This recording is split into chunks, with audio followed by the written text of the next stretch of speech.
Now, when it comes to midwifery, maximum questions which are asked in midwifery, they are from OBS, right? Gynae से less number of questions are asked, but that doesn't mean कि हम gynae revise नहीं करेंगे. Gynae हम quickly कल revise करेंगे. आज हम OBS कर रहे हैं, कल gynae and परसों फिर से OBS करेंगे. अब OBS में there are certain updates which have come, right? Updates have come in topic of PIH, update has come in topic of PPH, in topics like AMTSL, and in topics like hyperemesis gravidarum, right? बहुत सारी changes आए हैं. So during these revision sessions, I will be covering those also because sometimes changes पर ही questions आ जाते हैं. जो भी नया update आया होता है, उसी पे they ask you questions, right? So we are going to cover those updates also during the class, right? Now, then another thing which I would want to cover with you is an image-based session, right? कि gynae की हमें OBS gynae की images करनी है. OBS gynae की images I will do on YouTube and I will share the PDF over here so that वो 1.5 की speed पे फटाफट देख लेना last वाले day पे, right? OBS and gynae से related कुछ MCQ practice, again जो MCQ practice होगा, that मेरे को बता दो कोई एक time when you people are free, when I can do that MCQ practice daily के 10, 15, 20 OBGY के questions कर लो so that you are well prepared. आज देखो prelims में कम questions आते हैं but mains में बहुत आते हैं OBGY के questions, right? But we cannot think कि हम mains की तैयारी अभी नहीं करेंगे. Simultaneously हमें prelims and mains की तैयारी करते हुए चलना है, right? So इसीलिए हमें MCQ practice भी करनी है, right? अब आज जो मैं पढ़ाने जा रही हूँ उसमें हम पढ़ नहीं रहे हैं, हम उसमें रिकॉल कर रहे हैं कि जो हमने पढ़ा है हमें ये देखना है कि हमें कितना याद है उसमें से. That is what my aim is for today's session, right? So ऐसा नहीं है कि you are getting some additional workbook to revise. ये वही notes हैं, उन्हीं notes के MC fill in the blanks type हैं. Because जब भी आप कोई एग्जाम देते हो ना बेटा, 50% क्वेश्चंस आते हैं जो कॉन्सेप्ट बेस्ड होते हैं, बट 50% क्वेश्चंस ना प्योर वन लाइनर्स होते हैं. एंड वो हम क्या करते हैं अभी, इससे पहले तो हम याद करने पे अपना टाइम बिता रहे होते हैं एंड एग्जाम आने आने तक हम कहते हैं कॉन्सेप्ट कॉन्सेप्ट. ये बिल्कुल उल्टा है. पहला टाइम होता है कॉन्सेप्ट का, ये वो टाइम होता है जब मैक्सिमम टाइम आपको बिताना है याद करने में, सो दैट एक भी ऐसा क्वेश्चन जो कि थ्योरेटिकल क्वेश्चन है या जो कि बाकी लोग सही मार्क करके आए, हमने उसको गलत मार्क कर दिया तो हमारा सिलेक्शन नहीं होगा. ऐसा क्वेश्चन जो कोई भी नहीं मार्क कर पा रहा है, कोई ऐसा सिंड्रोम, अचानक से कोई डिफिकल्ट सा सिंड्रोम आ गया जिसका आंसर किसी को भी नहीं पता है, मुश्किल से 10-15% बच्चे सही मार्क कर रहे हैं, उससे कभी भी रैंक में कोई प्रॉब्लम नहीं आई. सिलेक्शन में प्रॉब्लम तब आएगी जब आप कॉमन वाली चीजों को गलत करके आओ, right? And always remember this 80-20 का rule. That 80-20 rule is not जो आपके नर्सिंग का रूल है. 80-20 का rule is also says कि 80% of your questions are going to come from 20% of the syllabus. And वो 20% syllabus वो syllabus है जो most commonly asked होता है, right? तो ज्यादा के पीछे मत भागो, जो common है उसको अच्छे से पढ़ो, rather than कि जो नहीं पूछा जा सकता उसके पीछे हम भागे, right? Maximum times PYQs ही repeat होते हैं. PYQ as such repeat नहीं होते हैं, वो topic repeat होते हैं. It's like PYTs which are important, right? So you all are getting your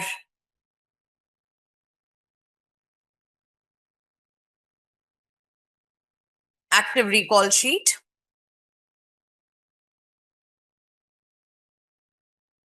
So this is important one-liners recharge midwifery with Dr. Sakshi for NORCIT 2026. So let me see कि अब कितने लोगों को कितना याद है, एंड जिनको याद नहीं है, जो पॉइंट आपको याद है, देखो जो आप मेरे आंसर बताए बिना अपने आप से लिख पा रहे हो उस पॉइंट को हाईलाइट मत करना.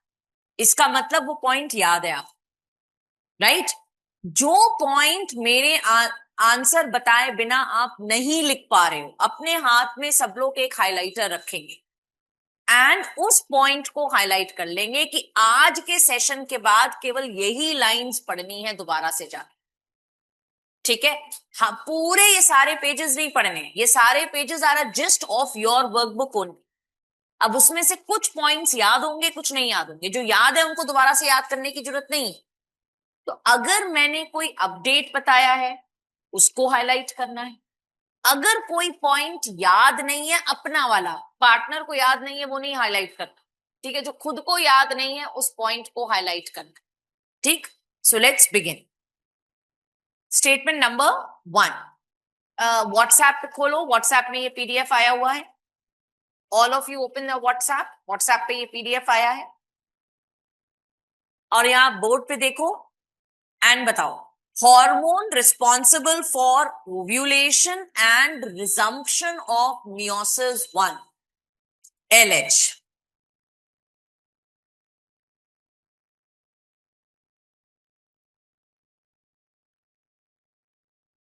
राइट, अब मुझे ये बताओ कि नीचे मैंने एडिशनल पॉइंट की स्पेस छोड़ी हुई।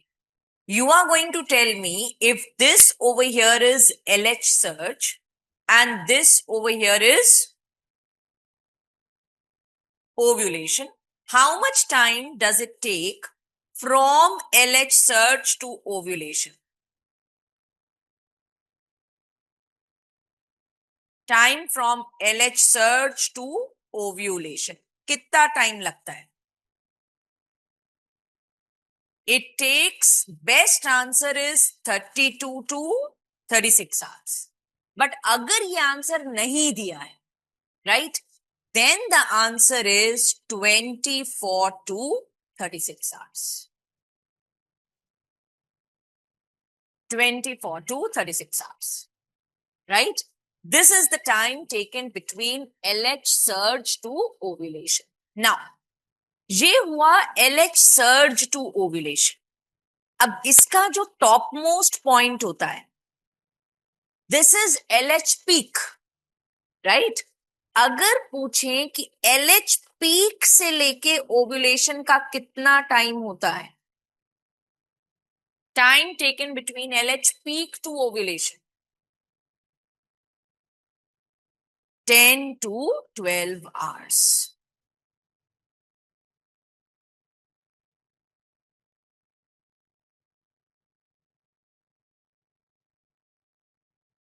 Ten to 12 hours. ठीक है, now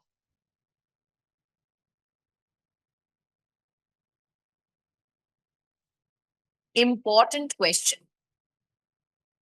Just before ovulation, there is option A, LH surge, option B, FSH surge, option C, both, option D, none. There is both LH and FSH surge, but ovulation होता किसकी वजह से है? LH surge. There is both LH and FSH surge before ovulation. LH के levels भी increase होते हैं and FSH के levels भी increase होते हैं, right? But there is ovulation होगा किसकी वजह से? LH and FSH. Sorry, ovulation होगा किसकी वजह से? LH surge की वजह से. Next question. LH surge is due to. LH surge क्यों हो रहा? LH surge happens due to estrogen. It is estrogen which leads to LH surge. ठीक है, very good answer. Okay. Then, what is the size of the follicle just before ovulation? Just before ovulation, what is the size of the follicle? 18 to 20 millimeters. Next question. When are the follicles maximum? follicles maximum बच्चे 5th month of pregnancy या 20th week of intrauterine life. So follicles maximum कब मिलते हैं? 5th month of intrauterine life. And what is the number of follicles at this time? 6 to 7 million follicles. At birth कितने follicles होते हैं? 1 to 2 million. At puberty कितने follicles होते हैं? 4 lakhs. So जो भी इसमें से आता है उसको मत लिखो, unnecessarily अपने पॉइंट्स मत लिखो. जो नहीं आता है, because this is the time to filter out. This is not the time to write and write and write. जो आता है उसको बिल्कुल मत लिखो, जो नहीं आता है केवल उसको, ठीक है? Now, next fill in the blank. Next fill in the blank is both dash and dash are needed for complete folliculogenesis. FSH and LH. Both of them are needed for complete folliculogenesis. Now, if this asks you peak secretory activity या peak corpus luteum activity या peak progesterone levels, एक ही बात है, right? Because progesterone is secreted by corpus luteum. तो चाहे वो हमसे पूछे कि when is the corpus luteum का size maximum, when is corpus luteum की activity maximum, when is progesterone maximum, तीनों का एक ही आंसर है. And what is that? Day 22 of the cycle. ये दोनों सेम है. Day 22 of the cycle. Day 22 of the cycle means 8 days after ovulation.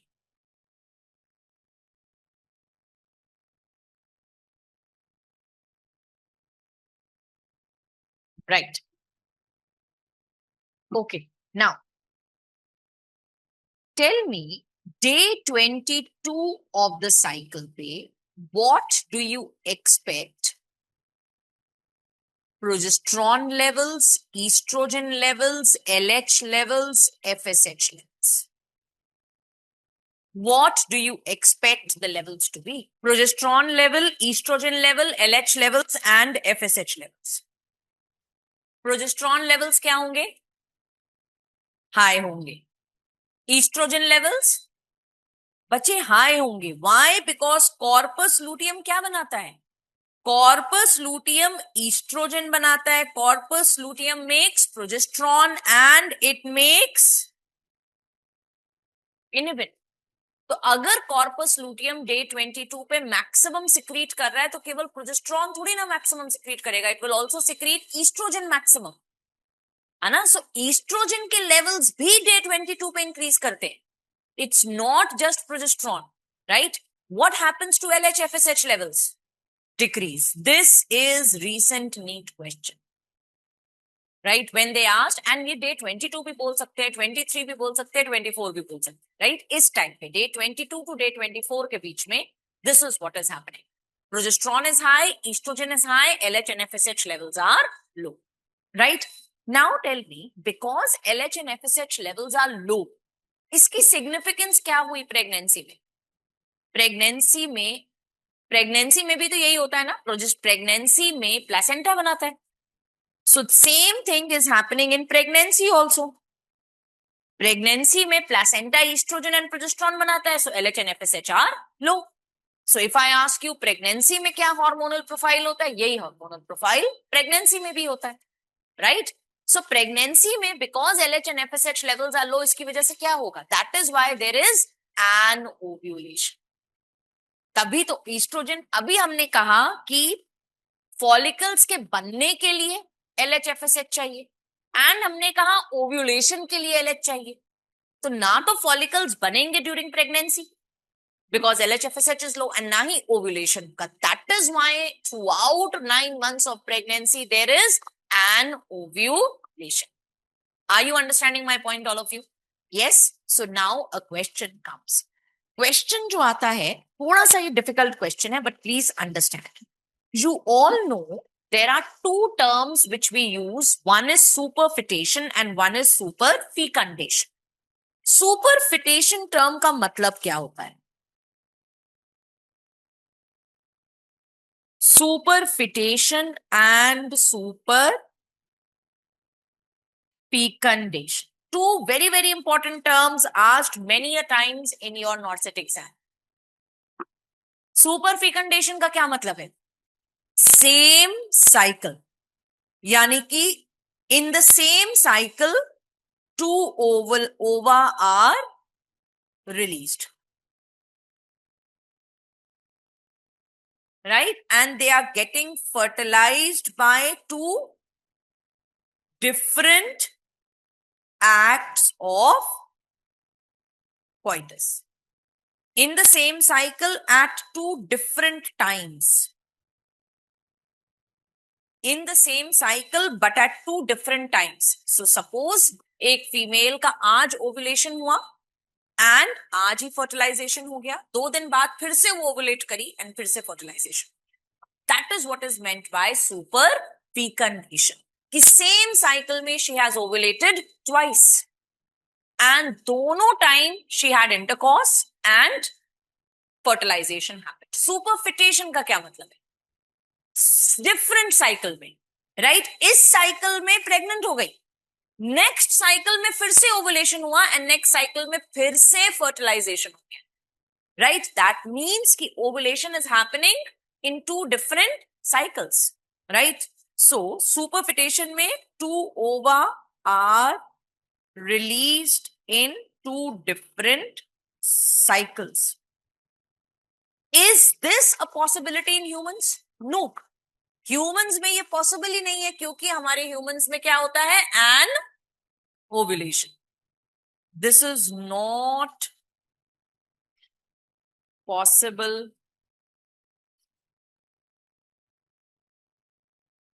in humans. Right? Now my question to you. ये इसलिए possible नहीं है because there is an ovulation. ठीक है? अब क्वेश्चन पूछा जाता है, again a question which was asked this year in FMG. Superfetation के लिए कौन सा हार्मोन रिस्पॉन्सिबल है?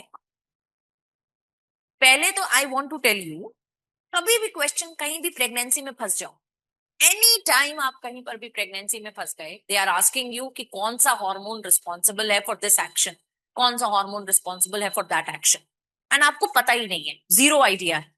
The best bet or the safest guess is progesterone. Everything in pregnancy is happening because of progesterone. Except for a few things, except for a few things I'll tell you. Right? तो कभी भी हम फंसे, अब सुपरफिटेशन हमें समझ ही नहीं आ रहा किसकी वजह से, हम क्या लिखेंगे? Progesterone.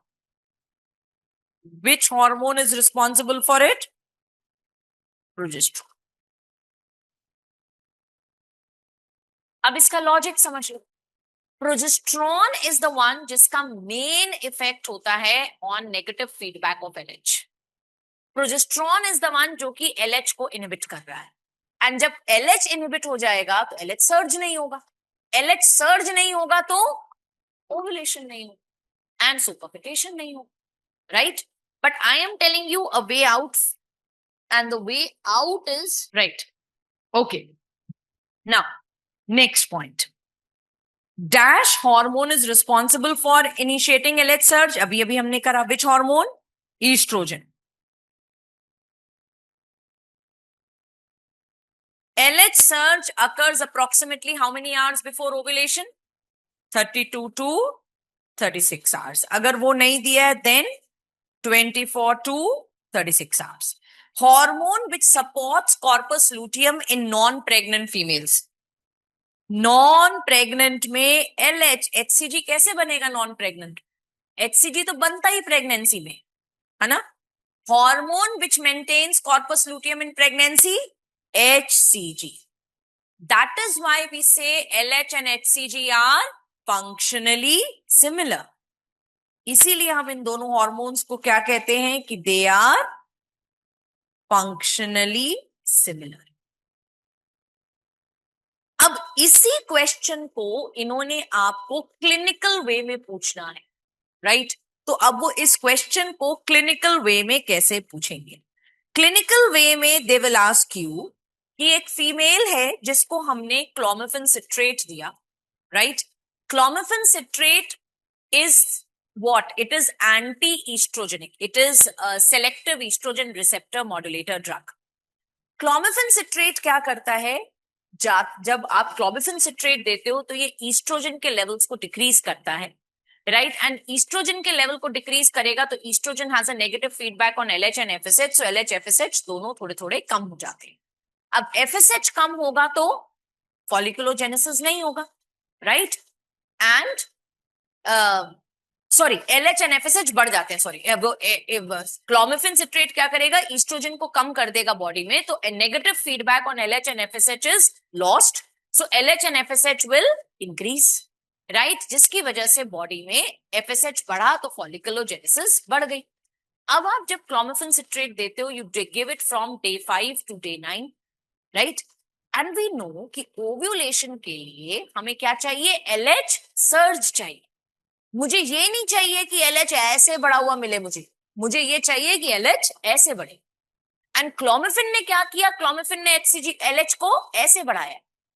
जब फीमेल क्लोमिफेन लेगी तो उसका एलएच डे 5 से ही बढ़ना शुरू हो जाएगा. मुझे डे 5 से बढ़ा हुआ नहीं चाहिए, मुझे क्या चाहिए कि डे 14 से पहले अचानक से बढ़े, सर्ज हो, right? And that is why whenever we are giving clomiphene या whenever we are giving any ovulation inducing drug, you need to give a hormone ताकि LH surge हो, right? अब LH जो मार्केट में अवेलेबल है that is very very expensive and उसका एक cheaper form is HCG. HCG easily available है and cheap rates पे available. That is why whenever I am giving ovulation inducing drugs like clomiphene, like letrozole, like HMG, any ovulation inducing drug which you are giving, they ask you which hormone is given as an ovulation trigger. उस time पे you are not going to mark the answer as LH. LH is not given as ovulation trigger, right? Because LH बहुत expensive है. हम क्या देते हैं ovulation trigger के लिए? HCG. Next question. आपने HCG दिया patient, after how many hours will ovulation happen? Same. LH surge के बाद कितने टाइम के बाद होता है? 32 to 36 hours. So, hormone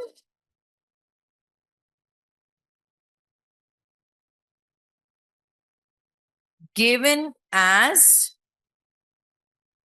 ovulation trigger. When patient is on ovulation inducing drugs. So, which is that hormone?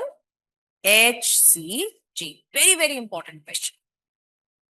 So, they can ask you, ki the gynecologist has taken up a patient for IUI. She is giving her clomiphene citrate. Right? Today, she has called the patient for ovulation induction. Which injection will you load to bring about ovulation trigger? So, you are not going to load LH. You are going to load HCG. HCG is the one which is used as ovulation trigger. Right. Next question. What is the lifespan of corpus luteum in non-pregnant state? What is the lifespan of corpus luteum in non-pregnant females? Corpus luteum कब बना? Day 14 पे, है ना? And menstruation कब हो गया? 28 पे. यानी कि 14 days के अंदर corpus luteum बन भी गया और shed भी हो गया. Right? So what is the lifespan? 12 to 10 to 14 proper लिखो और बीच में क्या आता है? 12 days. Single best answer is 12 days. Range पूछे तो 10 to 14 days. Life span of corpus luteum in pregnant state 10 to 12 weeks. Hormone which is responsible for milk synthesis, prolactin. Hormone which is responsible for milk ejection, Oxytocin. Hormone which is responsible for lactational amenorrhea. Prolactin. Why? Because prolactin has a negative feedback on GnRH. GnRH कम होगा तो LH will decrease and FSH will decrease. What is the contraception of choice in a lactating female? POP. POP अगर option में नहीं दिया है तो IUCD. अब जितने fill in the blanks हैं उन fill in the blanks में से how many fill in the blanks? हाँ प्लीज प्लीज. जितने fill in the blanks हैं उतने fill in the blanks में से सबको आते थे सारे Ruby batch and Coral batch. Yes? Perfect. Now, one question which I want to ask you over here. Okay. Now, next question. Which hormone is responsible for after pains? Which hormone is responsible for after pains? अब ये after pains होता क्या है? After party होता है. After party means party end होने के बाद भी party करना, right? ऐसे ही आफ्टर पेन्स का मतलब है कि लेबर का प्रोसेस एंड हो गया, डिलीवरी हो गई, and still patient is having, the female is having uterine contractions वाला pain. That is what is meant by after pains. कि the baby has been delivered, still your patient is experiencing pains like uterine contractions, right? So what happens is when a baby is breastfeeding, उस time पे क्या होता है, the baby is going to suck the breast, तो उस time पे oxytocin release होगा, hormone responsible for after pains. So I was telling you कि when a baby is going to breast feed, उस टाइम पे जब बेबी ब्रेस्ट को suck करेगा तो oxytocin will be released, and you all know oxytocin leads to uterine contractions, right? And तो जब भी बेबी ब्रेस्ट को सक करेगा ऑक्सीटोसिन रिलीज होगा जो कि यूट्राइन कॉन्ट्रैक्शन कॉज कराएगा, and that is going to lead to pain similar to labour pains. So this means कि जब जब फीमेल अपने बेबी को ब्रेस्ट फीड कराएगी उस टाइम पे उसके अब्डोमेन में पेन होगा, and that is what is called as after pains. So after pains किस हार्मोन की वजह से हो रहा है? ऑक्सीटोसिन की वजह से हो रहा है. रिमेंबर, आफ्टर पेन्स पैथोलॉजिकल हुआ कि physiological? Physiological. And after pains के लिए कोई ट्रीटमेंट की जरूरत पड़ेगी? No, right? It automatically subsides.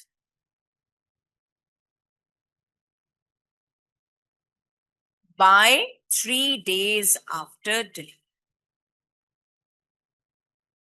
It automatically subsides by 3 days after delivery.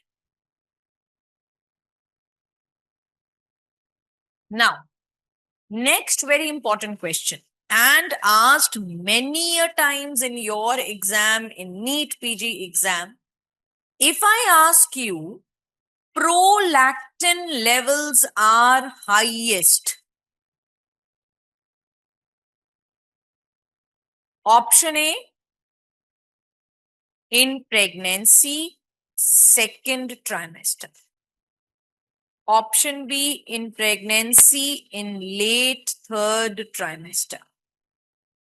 In pregnancy, in early third trimester. And option D, after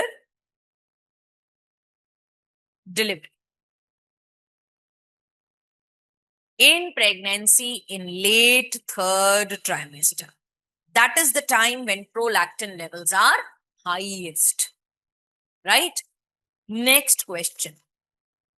तो ऐसा क्यों है कि प्रेगनेंसी के टाइम पे prolactin levels are highest? Prolactin in pregnancy comes from, कहां से आता है प्रोलैक्टिन इन प्रेगनेंसी? कहां से नॉर्मली आ रहा होता है? Anterior pituitary. In pregnancy anterior pituitary से तो आता ही आता है, और कहां से आता है? टेसिडुआ. तो प्रेगनेंसी में there are two sources of prolactin. Pituitary से भी आएगा and endometrium, pregnant endometrium is called as decidua. अब इमेजिन करो डिलीवरी के बाद this decidua will be shed, right? After delivery decidua is shed and this shedding of decidua को क्या बोलते हैं? Lochia.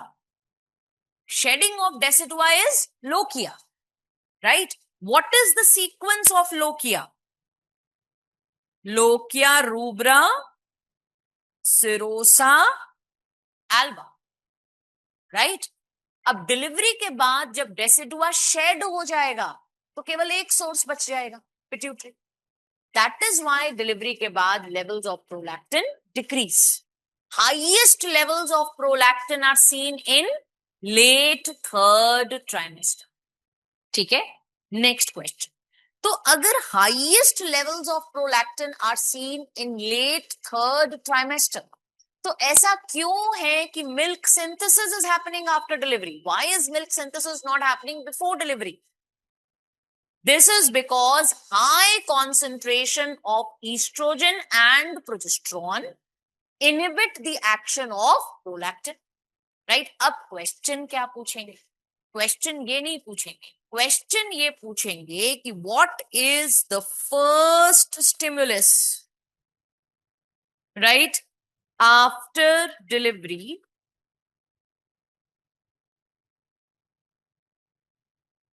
For milk synthesis.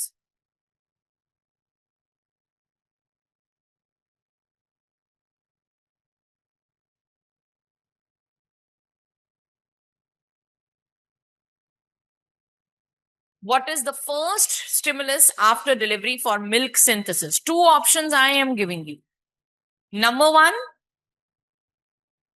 suckling of breast by the baby.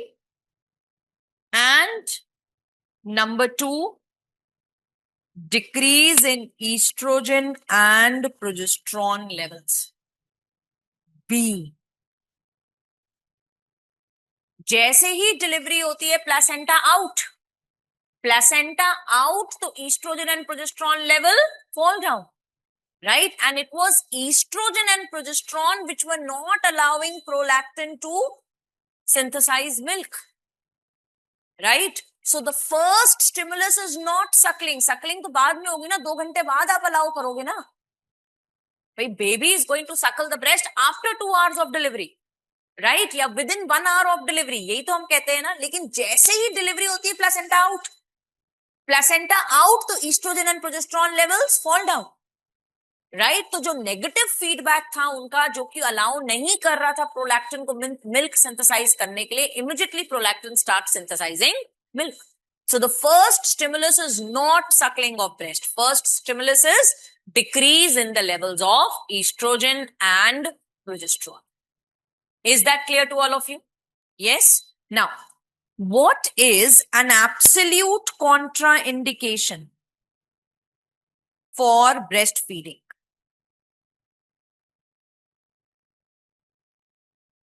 I just want, मुझे एक answer, अगर आपके पास 4 ऑप्शंस हैं, चारों कॉन्ट्राइंडिकेशंस हैं, right? You have to select one answer out of it. Galactosemia, lactose intolerance of the baby.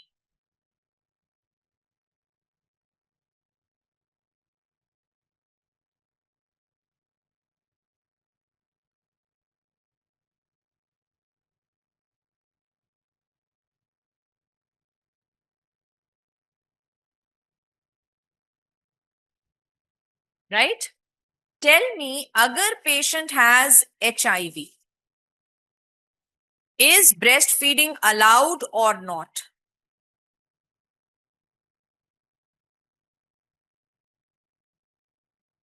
Right?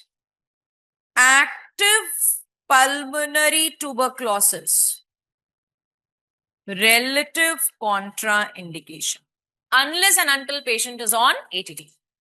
Active pulmonary tuberculosis is a relative contraindication for breastfeeding. Agar patient has herpes lesions on the breast. Allowed or not allowed? Relative contraindication. अगर herpes के lesions हैं on the breast, then that's a relative contraindication. It is not absolute contraindication. Absolute contraindication केवल एक ही है, galactosine. Rest all are relative. अगर patient को mastitis है, allowed.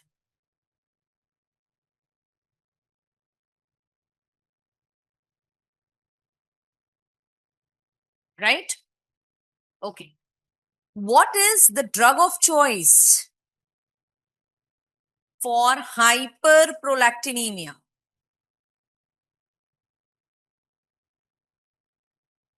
Cabergoline.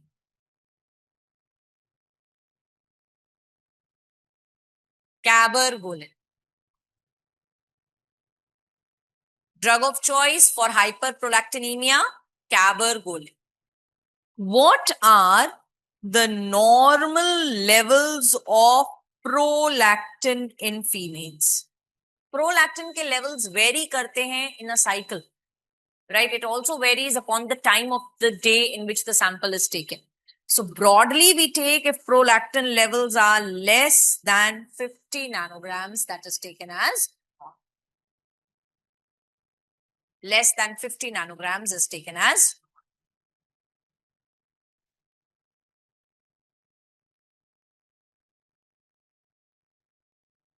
ठीक है okay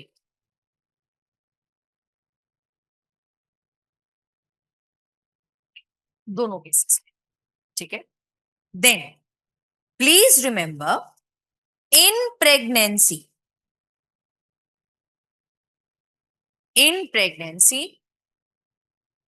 we do not treat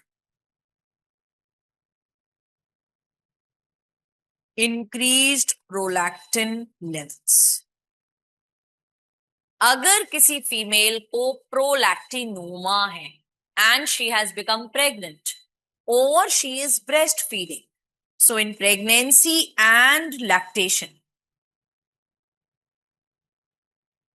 we don't give treatment for any increased prolactin levels unless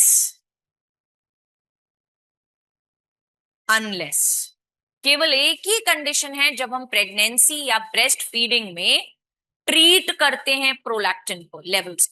what is that one condition? बेटा pregnancy है, ब्रेस्ट फीड कर रही है, तो आईयूडी अबॉर्शन कहां से आंसर हो गया? प्रेग्नेंट पेशेंट है, उसको या ब्रेस्ट फीडिंग फीमेल है, only unless and until she is having visual abnormalities. अगर किसी फीमेल को विजुअल एब्नॉर्मैलिटीज हो रही हैं, अब सोचो कि क्यों होंगी विजुअल एब्नॉर्मैलिटीज? प्रोलैक्टिनोमा. प्रोलैक्टिन कहां से निकलता है? पिट्यूटरी से. पिट्यूटरी कहां पर होती है? Pituitary stalk, you all know, right? And that is very clear near to optic chiasma, right? तो जब ट्यूमर होगा पिट्यूटरी का और वो इतना बड़ा हो जाए कि वो प्रेशर डाले ऑप्टिक क्वाज्मा पे, जिसकी वजह से patient is having visual abnormalities, then you have to treat it during pregnancy and breastfeeding. अगर विजुअल एब्नॉर्मैलिटीज नहीं हो रही हैं तो you don't have to treat prolactinoma in pregnancy या high prolactin levels in pregnancy, right? Unless it is causing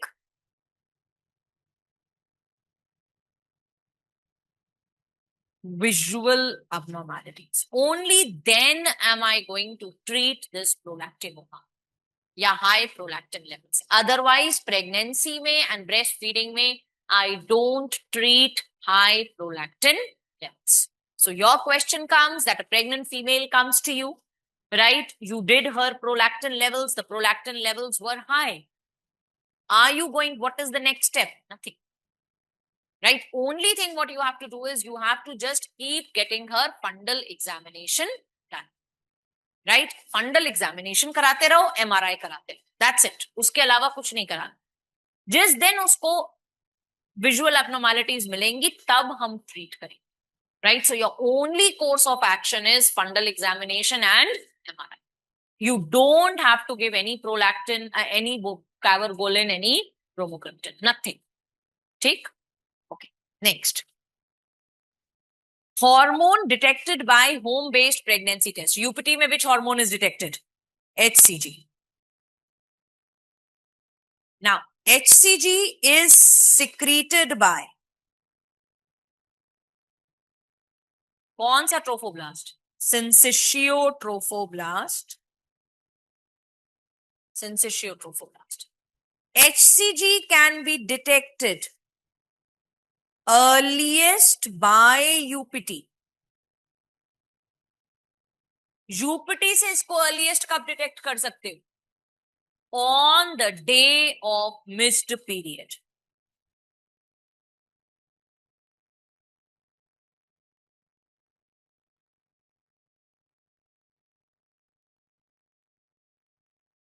Right? Blood test से it is earliest detected by 8 days after ovulation. यानी कि कौन सा day of the cycle? Day 22. यानी कि how many days before the missed period? 5 to 6 days before missed period. Perfect. Which hormone decreases after first trimester? HCG. Please remember, HCG maximum कब होता है? 10 weeks पे. After that, it will decreases. Minimum कब होता है? 16 weeks.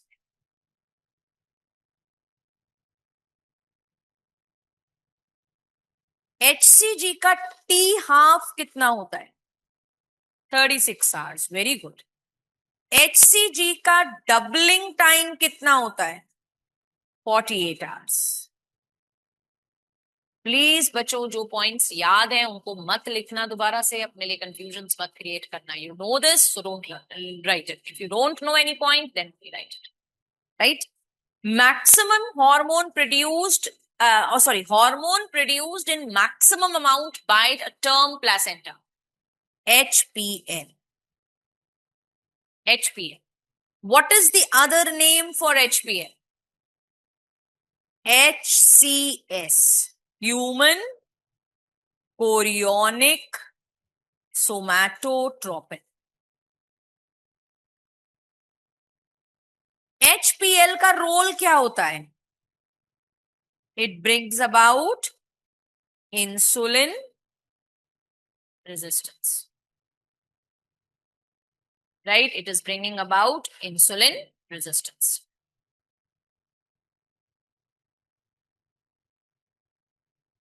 Then,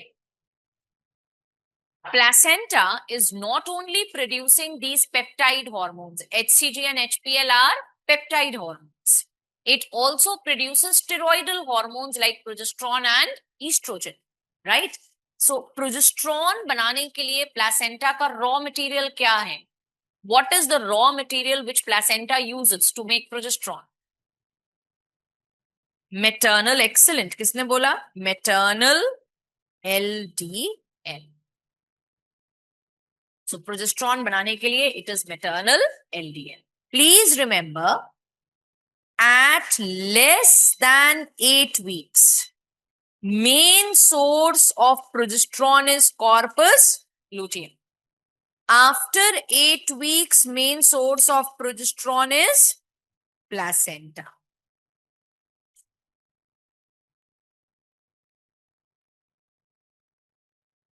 Raw material which is used by the placenta to make estrogen. यहीं पे ही problem है कि प्लेसेंटा बनाता है ईस्ट्रोजन, बट वो मदर से रॉ मटेरियल नहीं लेता है. वो किससे लेता है? फीटस से. फीटल DHEA, जो कि कहां से निकल रहा है? फीटल adrenal gland से निकलता है. So for making estrogen, placenta is dependent on fetus. वो fetus के adrenal gland से निकलता है DHEA and placenta is going to use it to make estrogen. Which hormone prepares endometrium for implantation? Progesterone. Progesterone converts endometrium into decidua. Progesterone is responsible for converting endometrium into decidua. Right? Dash implants and the timing of implantation is dash. क्या implant करता है? Blastocyst. Blastocyst implant करता है.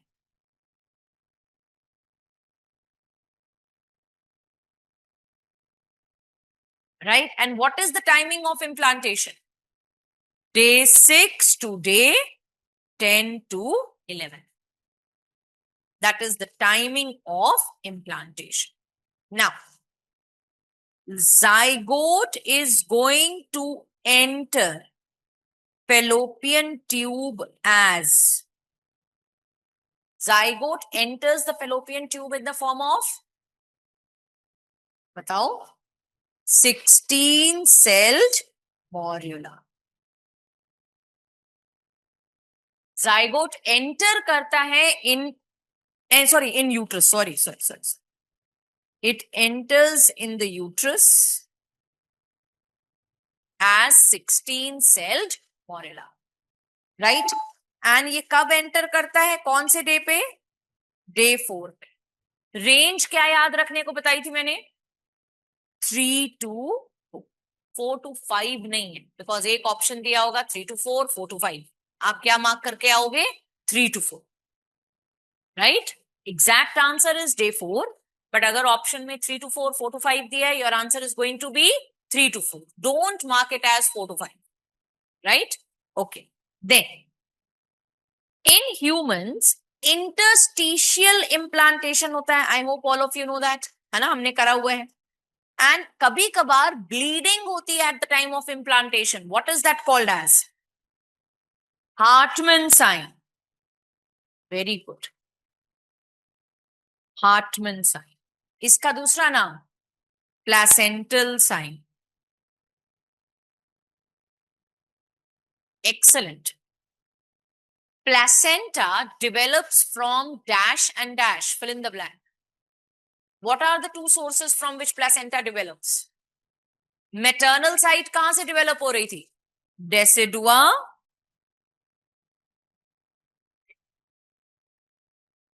Decidua basalis. Decidua basalis was forming maternal side of the placenta. Right? And what is the other source? Chorion frondosum.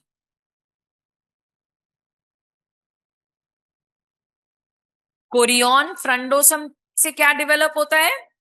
Fetal side. Okay.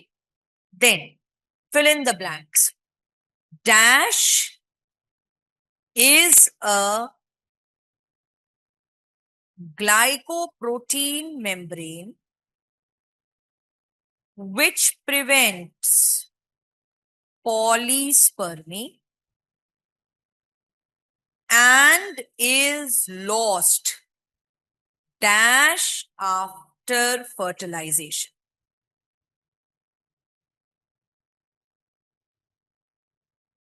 बताओ पहले dash का आंसर. Dash is a glycoprotein membrane which prevents polyspermy. Zona pellucida. And after how many days after fertilization is it lost? Day 5 after fertilization. So dash is a glycoprotein membrane which prevents polyspermy and it is lost day 5 after fertilization. Right?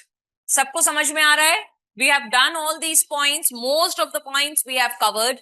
And these are the points जो कि पूरे obs and gynae में जो कि highest yielding है, जहां से questions आते हैं. It can be in the form of clinical questions, it can be in the form of single liner questions. किसी भी तरीके से क्वेश्चंस आएंगे तो यही वो पॉइंट्स हैं जिन पे क्वेश्चन आते हैं, right?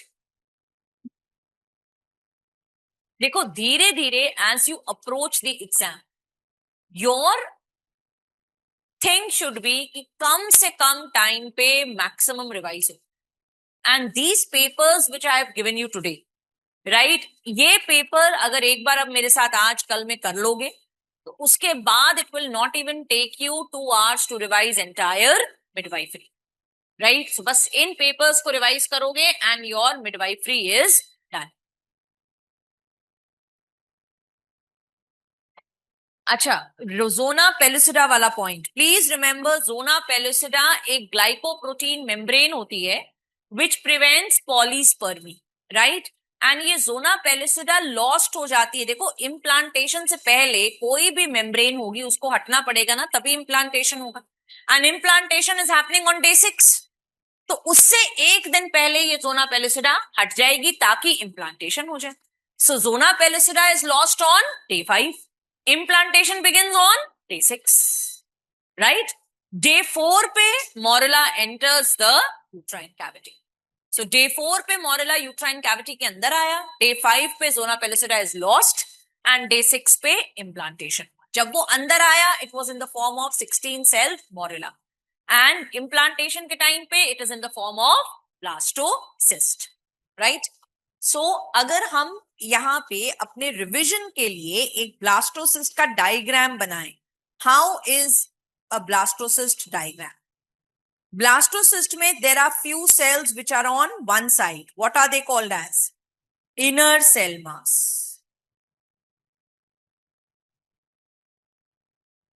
This times this was FMG का image based question, right? They had given the image of blastocyst.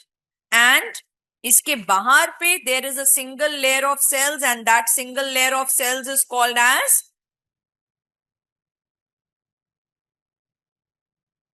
trophoblast. You are going to tell me कि ये trophoblast divide होता है दो parts में. What are the two parts? Cytotrophoblast and syncytiotrophoblast, right? Syncytiotrophoblast से क्या बनते हैं? Hormones.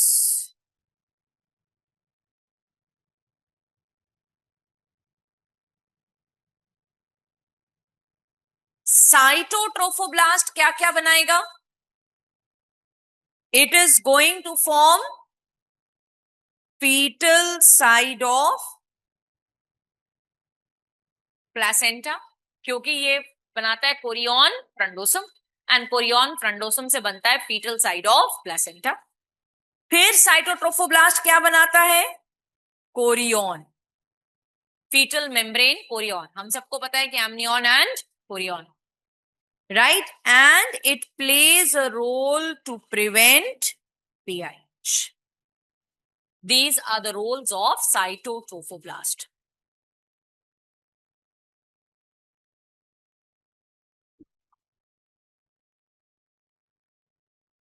Inner cell mass. Inner cell mass क्या बनाता है? पूरा एम्ब्रियो बनाएगा, all 3 germ layers. What is the sequence of forming all 3 germ layers? किस सीक्वेंस में बनती हैं germ layers? Endoderm, ectoderm and then endoderm, ectoderm and mesoderm. This is the sequence in which germ layers are formed.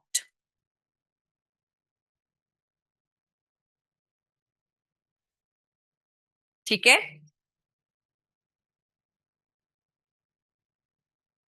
Okay, then चलो. हाँ, germ layer वाला point repeat क्या करना है? जर्म लेयर वाला पॉइंट एक ही है बेटा कि ऑल 3 जर्म लेयर्स का सीक्वेंस क्या होता है. सबसे पहले जो जर्म लेयर बनती है that is endoderm, then ectoderm and then Mesoderm. Right. Now, what is maximum permissible radiation in pregnancy? 5 rads. 5 rads. Now, who is going to tell me? हाथ खड़ा करना, जिसने भी बताना है.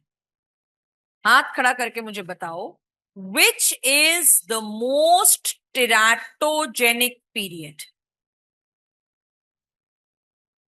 Which is the most teratogenic period? इसका answer period होगा तो ट्राइमेस्टर दोगे. इसका आंसर क्या दोगे? Most teratogenic period. कम से कम 5-6 बार ये क्वेश्चन आया हुआ है. Which period? Embryonic period.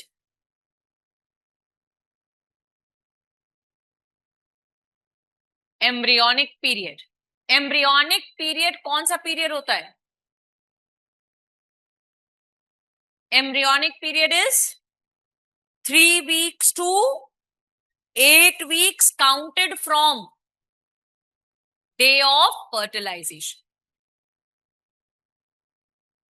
एक मिनट सिद्धार्थ रुकना. पर्ल बैच अभी अपना हाथ नीचे रखना. कोरल एंड जो एग्जाम गोइंग बैच है, हाथ ऊपर करो जिनको नहीं मिला है.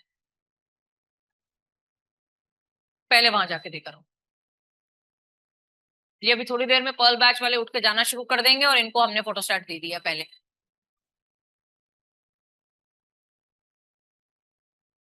Right. So most teratogenic period is embryonic period, which is from 3 to 8 weeks from the day of fertilization.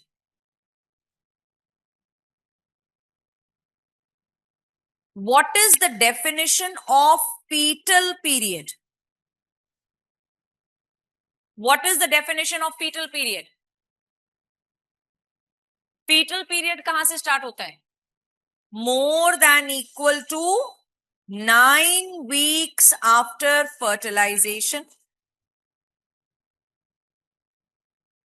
More than equal to 9 weeks after fertilization से लेके till delivery. More than equal to 9 weeks of fertilization से लेके till delivery.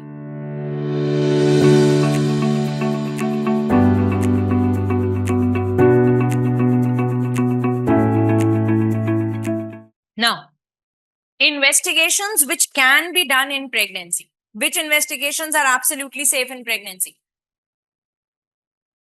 USG and MRI.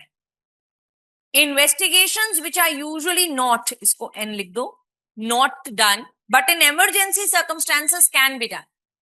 X-ray and CT.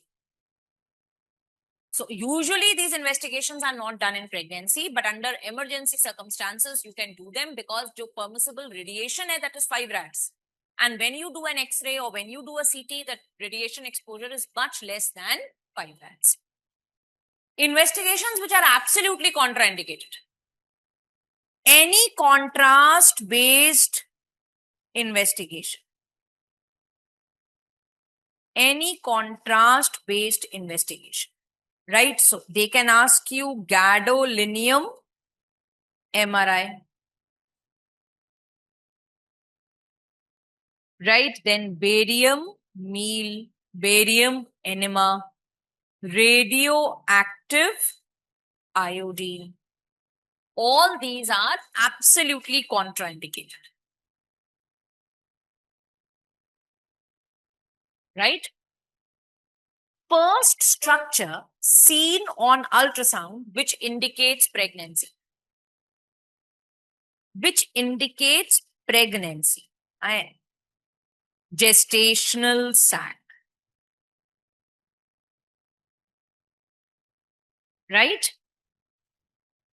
First structure which indicates intrauterine pregnancy. Now it is sac. ठीक है? Pregnancy दिखाता है gestational sac. Right? Gestational sac is not a sign of intrauterine pregnancy क्योंकि ectopic pregnancy में you get something which is called as pseudo gestational sac, right? That is why हम ये नहीं कहते कि gestational sac is the sign of intrauterine pregnancy, because ectopic pregnancy में मिलता है pseudo gestational sac. एक बार योग sac मिल जाता है तो I am 100% confirmed that this is intrauterine pregnancy.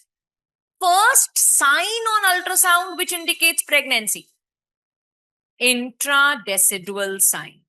Very good.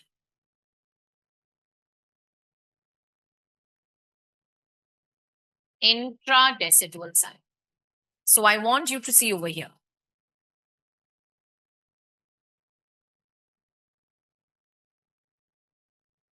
अगर आपको अल्ट्रासाउंड में यूट्रस के अंदर केवल एक सैक दिख रहा है ऐसे, right, this is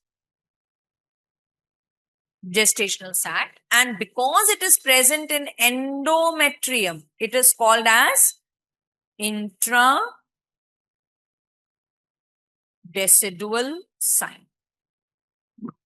So structure कौन सा दिखता है? gestational sac. Gestational sac is nothing but blastocyst. Blastocyst ultrasound पे अपीयर होता है. जब ब्लास्टोसिस्ट दिखने लगता है ऑन अल्ट्रासाउंड, हम ब्लास्टोसिस्ट को अल्ट्रासाउंड पे ब्लास्टोसिस्ट ना बोल के what do we call it as gestational sign, right. And ये ब्लास्टोसिस्ट कहां मिलेगा? डीप इनसाइड द एंडोमेट्रियम मिलेगा. तो जो फर्स्ट साइन हुआ that is intradecidual sign. As I told you, ना तो जेस्टेशनल सैक बताता है कि इंट्रायूट्राइन प्रेगनेंसी, ना ही इंट्राडेसिडुअल साइन बताता है कि इंट्रायूट्राइन प्रेगनेंसी. ये दोनों साइंस हमें केवल इतना बताते हैं कि female is pregnant, right. They are not telling us कि it is intrauterine pregnancy. Intrauterine pregnancy के लिए जेस्टेशनल सैक में क्या दिखना चाहिए? Yolk sac. अगर जेस्टेशनल सैक में योग सैक दिखता है तब 100% it is intrauterine pregnancy. So the first structure which tells you कि intrauterine pregnancy है is yolk sac. First sign which tells you कि intrauterine pregnancy है is this sign, जहां पे आपको gestational sac के अंदर एक बबल नहीं, दो बबल्स दिखाई दे रहे हैं, राइट. ये जो दो बबल दिखते हैं, one bubble is yolk sac, जैसे ये था, ये yolk sac. एक बबल इज yolk sac और सेकंड बबल क्या है? amniotic sac.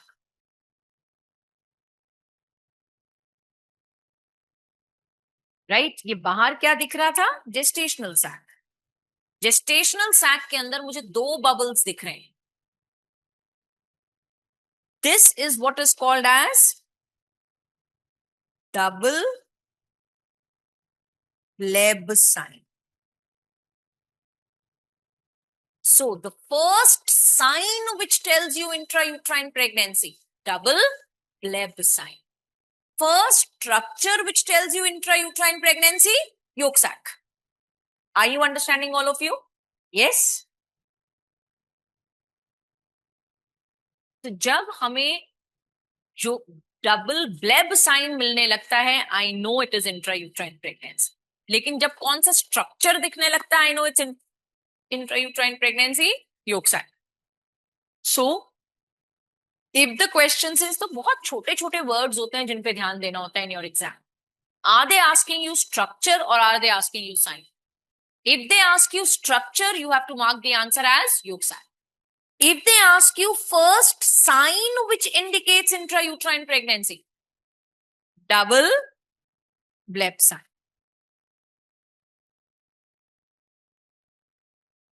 Now, there are two ultrasound signs which have approximately the same names. Double, double, double करके कुछ signs आते हैं अल्ट्रासाउंड में, राइट. तो सबसे पहला तो हमने अभी किया डबल Bleb साइन. दूसरा ये देख, ये क्या दिख रहा है? ये बेबी का हमें फेस दिख रहा है, ये बेबी का अब्डोमेन दिख रहा है. अब्डोमेन के अंदर मुझे दो बबल्स दिख रहे हैं, right. This is double bubble sign. Double bubble sign indicates duodenal atresia, right? So दो अलग अलग साइंस हैं यहां पे. This is ultrasound of uterus. Uterus में हमें दिख रहा है जेस्टेशनल सैक के अंदर दो बबल्स दिख रहे हैं. जेस्टेशनल सैक में जब दो बबल्स दिखते हैं that is double bleb sign, right? यहां पे बच्चा बड़ा हो चुका है, बेबी का हेड दिख रहा है, बेबी का अब्डोमेन दिख रहा है, अब्डोमेन के अंदर दो बबल्स दिख रहे हैं, right? So this is double bubble sign.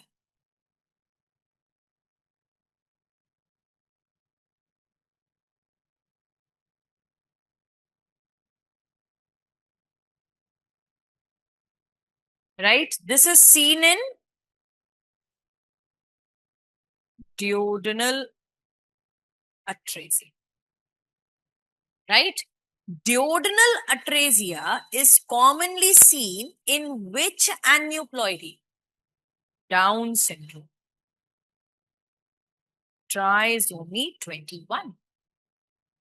So, इसका मतलब अगर मुझे डबल बबल साइन मिल रहा है on ultrasound, right? What should I be doing? Shouldn't I be doing a karyotyping? है ना, ये देखने के लिए कि कहीं ये डाउन सिंड्रोम तो नहीं है. ठीक है. सो whenever you get double bubble sign, what is your next step? Next step is karyotyping. क्योंकि duodenal atresia is seen in Down syndrome. तो पहले ये तो देख लो कि कहीं बेबी को डाउन सिंड्रोम तो नहीं है, राइट? क्या पता आपने एन्यूप्लॉइडी स्क्रीनिंग ना करी. May be this patient has not undergone aneuploidy screening. Clear to all of you? Yes. Now you are going to tell me, in duodenal atresia, what do you expect amniotic fluid levels to be? Baby will not be able to swallow amniotic fluid. It will keep on producing. So amniotic fluid will be increased. There will be polyhydramnios. ठीक है, agreed? So if there is polyhydramnios, what will be the amniotic fluid index? More than equal to 25 centimeters. And what will be the single largest vertical pocket? More than to 8 centimeters. Tick. Now, my next question. This patient comes to you with complaint of respiratory discomfort. Polyhydramnios की patient है, आपके पास respiratory discomfort के साथ आई है. हो सकता है ना, because there is high over distension of the uterus and that can push the diaphragm up. So patient can come to you with respiratory discomfort. What is the next step? What would you like to do? Management कैसे करो? Serial amniocentesis. Very, very good. Serial amniocentesis. Right? Which drug can decrease amniotic fluid? Endomethacin. The drug which can decrease amniotic fluid is endomethacin. Have you understood this? Okay. Now, ये तो हुआ double bubble sign. इससे पहले हमने क्या किया था? Double bleb sign. Now there is one more thing. जहां पे जेस्टेशनल सैक के around you are getting two rings, right? One ring and second ring. दो रिंग्स दिख रही है. Gestational sac के around you are getting two rings, right? What is this sign called as? Double decidual ring sign या double decidual sac sign.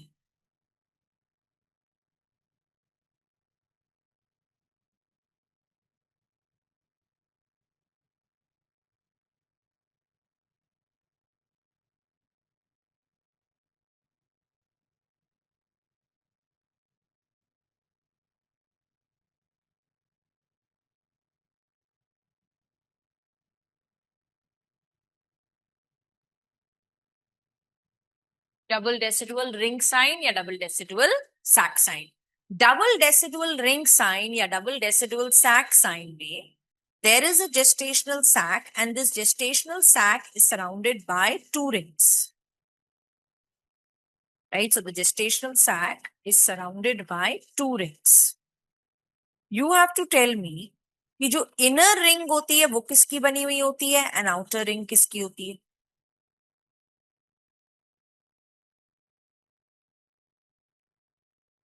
And that is what I want to tell you. It's not amnion chorion. Right? Inner ring किसकी बनी हुई होती है? Decidua capsularis. And outer ring बनती है Decidua parietis. So हमें इतना याद रखना है कि डबल ब्लेब साइन में ब्लेब्स क्या है? Yolk sac and amniotic sac. Right? वहां पे ऑप्शंस में yolk sac and gestational sac दिया होगा, amniotic sac and yolk sac दिया, amniotic sac and gestational sac दिया होगा. बी वेरी वेरी केयरफुल कि डबल ब्लेब साइन में the two blebs are yolk sac and amniotic sac. इसी तरीके से जो दो रिंग्स हैं, what are the two rings? Decidua capsularis and Decidua parietis. Right? So these are the two rings and this is also called as double decidual sac sign. Right? Okay. Next question. Gestational sac can be earliest seen by, and जब भी ऐसा question आएगा, earliest का मतलब ही है कि आप इसको किस पे देख रहे हो? TBS पे. Right? Because anything which is seen earliest is seen on TBS.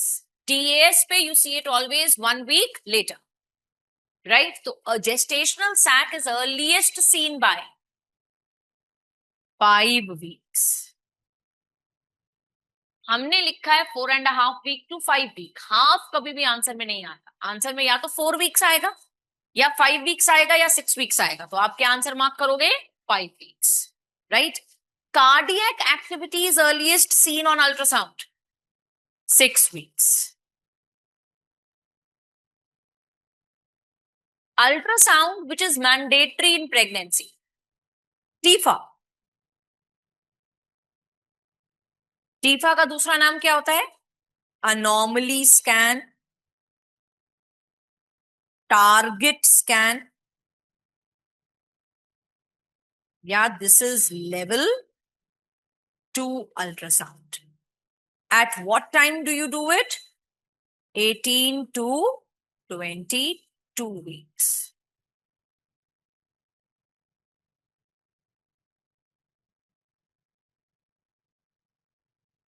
What are the signs of anencephaly on ultrasound? Frog eye sign, Mickey Mouse sign,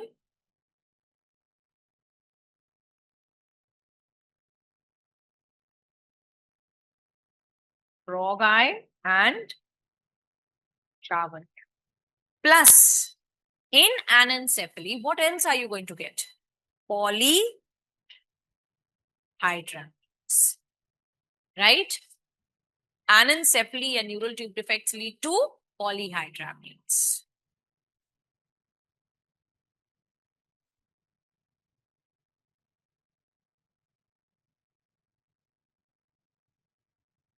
What are the signs of spina bifida on ultrasound?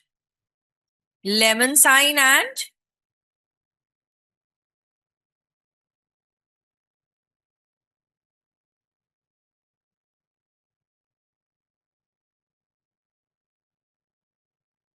so frontal bossing was called as lemon sign.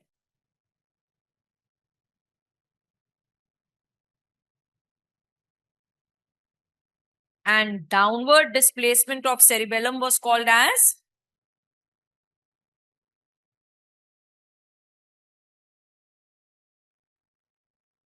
fetal echo is done in all pregnant females? Yeah, not in all pregnant females.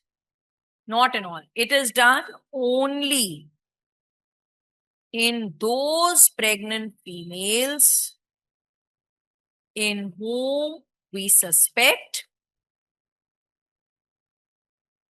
कि baby will have heart disease. Only in those pregnant females in whom we suspect baby will have heart disease.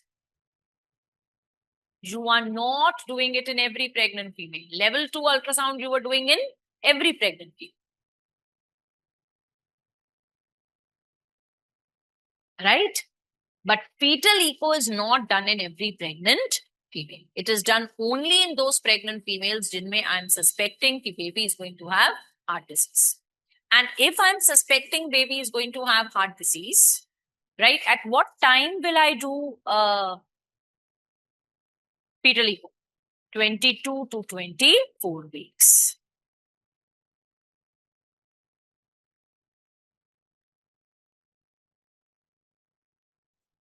So we have done double bleb sign. Double bleb sign में blebs क्या क्या थे? Yolk sac and amniotic sac. Double bubble sign कब देखा था? Duodenal atresia. Double decidual sac sign में क्या क्या था? Decidua capsularis and Decidua parietalis. Clear to all of you? Yes? Can we go ahead? Yes? Now, what is the best parameter for fetal age? Crown, rump, length. Crown rump length is measured up till first trimester, that is 13 weeks plus 6 days. Second trimester में कैसे measure करेंगे? By parietal diameter.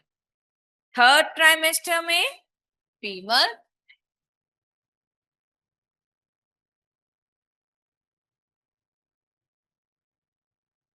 Best parameter for abdominal growth.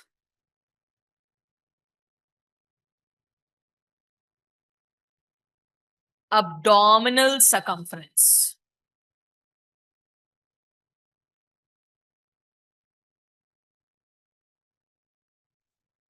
Abdominal circumference. Most important hormone required for fetal growth. Insulin. Insulin and insulin-like growth factor. Insulin and ILGF. ILGF is insulin-like growth factors. Hormone which is not needed for fetal growth. Growth hormone. IUGR is defined as weight of the baby less than 10 percentile.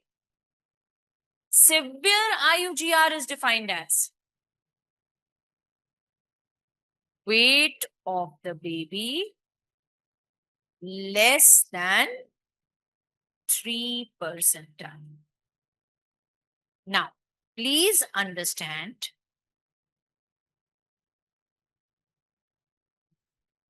when weight of the baby is less than 3 percentile, percentage लिख रही हूँ, I'm just for the sign of it, क्योंकि पूरा percentile नहीं लिखना, but please understand it is percentile. When weight of the baby is less than 3 percentile, 100% it's IUGR and it is severe IUGR. But when weight of the baby is between 3 to 10 percentile, either it can be small for gestational age fetus or it can be IUGR. Right? इन दोनों को differentiate कैसे करेंगे? IUGR में you are going to get Doppler abnormalities. अगर weight कम होने के साथ साथ डॉपलर अबनॉर्मैलिटीज है, it means it is IUGR. In small for gestational age, there is no Doppler abnormality.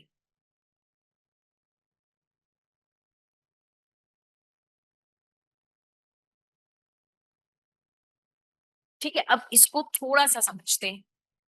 IUGR का मतलब है कि ग्रोथ रिस्ट्रिक्टेड है बेबी की, because baby is getting less blood, है ना।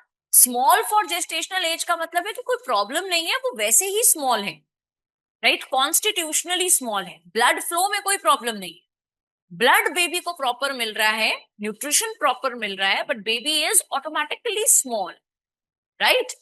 तो IUGR का मतलब है कि baby small because it is getting less blood. Are you understanding that, right. Now we all know कि बेबी को ब्लड कैसे मिलता है। बेबी को ब्लड कैसे मिलता है? अम्बिलिकल वेन से, है ना। वी ऑल नो कि umbilical vessels are the vessels which are giving blood to the baby, and ये अम्बिलिकल वेसल्स कहां से आ रही है? प्लेसेंटा से आ रही है, राइट। एंड प्लेसेंटा में कैसे ब्लड आ रहा है? मदर से आ रहा है। तो ये एक पूरा सर्किट है, मदर से through uterine artery in the form of spiral artery. Spiral artery are branches of uterine artery. So spiral artery के थ्रू ब्लड आता है इंटरविलस स्पेस में, प्लेसेंटा के, एंड विलाई के अंदर फीटल ब्लड वेसल्स होते हैं। तो फ्रॉम इंटरविलस स्पेस में, जो कि uterine artery was opening in the form of spiral artery, वहां से ब्लड आता है फीटल आर्ट कैपिलरीज में, एंड देन अम्बिलिकल वेन लेकर जाती है बेबी के पास ऑक्सीजनेटेड ब्लड, एंड बेबी से डीऑक्सीजनेटेड ब्लड अम्बिलिकल आर्टरी के थ्रू वापस प्लेसेंटा में आता है, एंड वो सारा का सारा एक्सक्रीटरी प्रोडक्ट वो मदर को दे देता है, एंड मदर से आगे बाहर चला जाता है। That is what is happening, right. So एक सर्किट हो गया ये कि मदर से ब्लड आ रहा है to the placenta via uterine artery, right, in the form of spiral artery, and placenta से ब्लड जा रहा है to the fetus through umbilical vessels, right? Now I am saying कि IUGR में बेबी के पास ब्लड कम पहुंच रहा है, इसीलिए ग्रोथ कम है। इसका मतलब कि आर्टरीज एंड वेसल्स में ब्लड कम आ रहा है, राइट। तो यानी कि जब हम डॉपलर करेंगे तो हमें डॉपलर अबनॉर्मैलिटीज मिलेंगी, राइट। एंड SGA में कोई डॉपलर अबनॉर्मैलिटी नहीं मिलेगी। आप यूट्राइन आर्टरी डॉपलर करोगे, नॉर्मल। अम्बिलिकल आर्टरी डॉपलर करोगे, IUGR में यूट्राइन आर्टरी डॉपलर में क्या दिखेगा? Less blood going to the placenta, right. So uterine artery Doppler में less blood flow, and umbilical artery में less blood flow, right. And less blood flow के लिए हम जो इंडेक्स देखते हैं, दैट इज पल्सटैलिटी इंडेक्स। जितना कम ब्लड फ्लो उतना high pulsatility index, right. So अब कॉमन सेंस लगा के just tell me this much कि in a baby who has IUGR, what are you expecting कि uterine artery Doppler and umbilical artery Doppler में क्या होगा? Less blood flow होगा, यानी कि पल्सटैलिटी इंडेक्स हाई होगा। सो अगर आप वो डॉपलर में, uterine artery Doppler and umbilical artery Doppler में, you are getting high pulsatility index more than 95, right, and the weight of the baby is less, इसका मतलब you are dealing with IUGR. Are you understanding this? That is why I have written over here कि weight अगर less than 3 percentile है तो 100% IUGR है, Doppler भी करने की जरूरत नहीं, राइट। बट अगर weight 3 to 10 percentile के बीच में है, डॉपलर करके देखो। किसका डॉपलर करोगे? Umbilical artery Doppler and uterine artery Doppler. दोनों में से बेटर डॉपलर कौन सा है? Umbilical artery Doppler. Umbilical artery Doppler is telling you how much blood is coming to the patient, right, क्योंकि वेन्स जितना ब्लड लेकर आएंगे उतना ही तो आर्टरी को मिलेगा वापस ले जाने के लिए। वेन जब ब्लड कम ला रही है तो आर्टरी को भी कम मिलेगा ले जाने के लिए, right. So between uterine and umbilical artery Doppler, if you have to choose one Doppler, which is the best Doppler to tell you about IUGR? Umbilical artery Doppler. Are you understanding this much? Yes? Now, same thing. ऐसा समझो, mother में BP high हो गया, right? यानी कि PIH हो गया. PIH में we all have studied in class 12 कि pressure and volume are inversely related. Pressure high होगा तो वॉल्यूम क्या होगा? कम होगा. यानी कि वॉल्यूम ऑफ ब्लड जो कि यूट्राइन आर्टरी से प्लेसेंटा के पास आ रहा है दैट विल बी लेस, है ना? तो हर PIH के पेशेंट में यूट्राइन आर्टरी कम ब्लड देगी प्लेसेंटा, राइट? तो जब placenta is getting less blood through uterine artery, what is that called as? Uteroplacental insufficiency, right? अब प्लेसेंटा के पास कम ब्लड आया तो प्लेसेंटा आगे भी तो कम ब्लड देगा. That is going to lead to IUGR. सो ये तीनों चीजें आपस में इंटर रिलेटेड हैं. PIH से यूट्रोप्लेसेंटल इनसफिशिएंसी हो, यूट्रोप्लेसेंटल इनसफिशिएंसी से IUGR, राइट? तो अगर मुझे PIH में प्रोग्नोसिस देखनी है, right?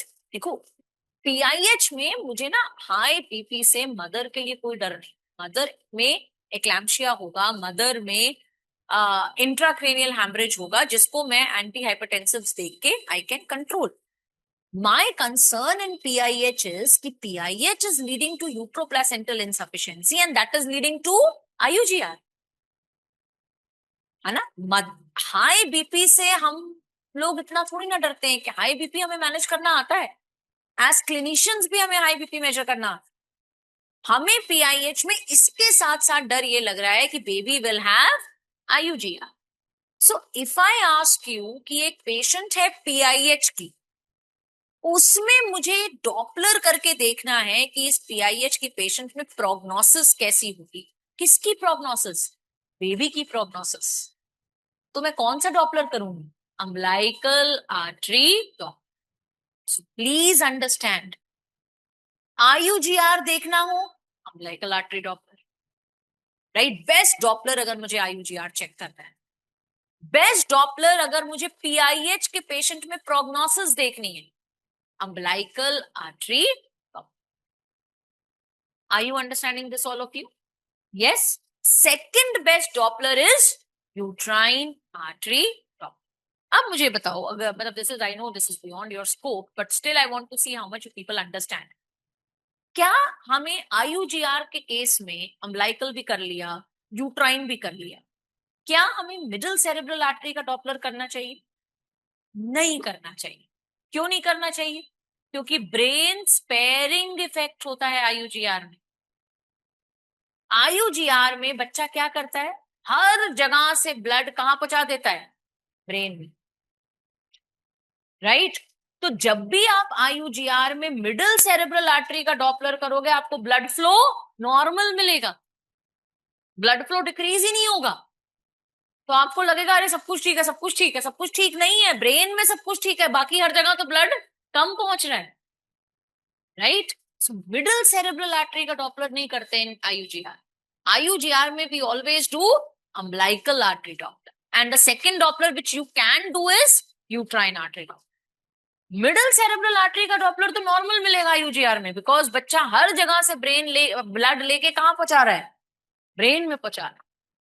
So there is no point in doing middle cerebral artery Doppler in IUGR. I hope all of you are understanding this. Yes. So now write this. So best for evaluation of IUGR and timing of delivery in IUGR. Which is the best Doppler? इसको पूरा लिखिए. Best Doppler for evaluation of IUGR and timing of delivery in IUGR. So what is the best Doppler? Umbilical artery Doppler. In umbilical artery Doppler, blood flow will be decreased. In other words, pulsatility index will be high. कितना high? More than 95. So best Doppler for IUGR is umbilical artery Doppler. In umbilical artery Doppler, blood flow is going to be decreased.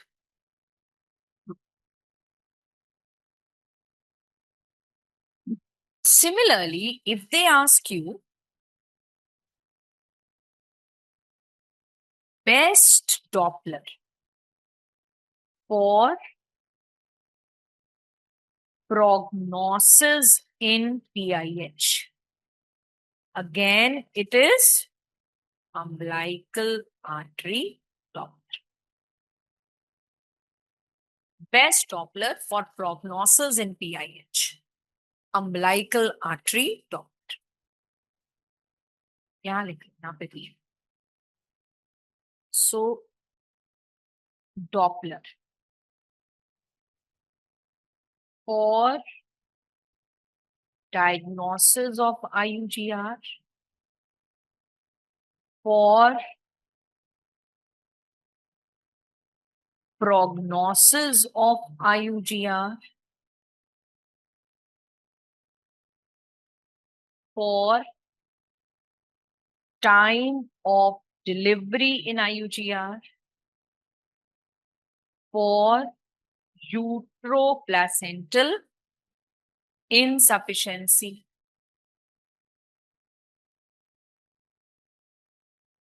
for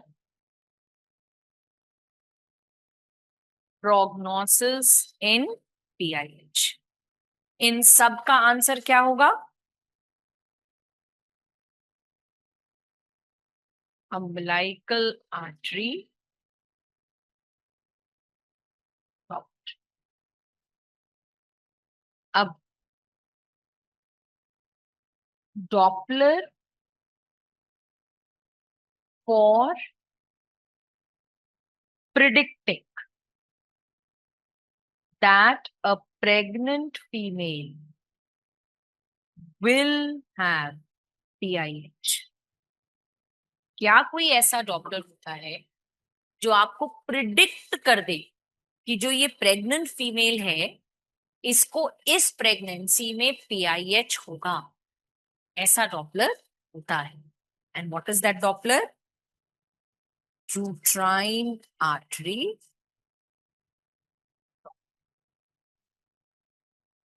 uterine artery Doppler जब आप 22 to 24 weeks के बीच में करते हो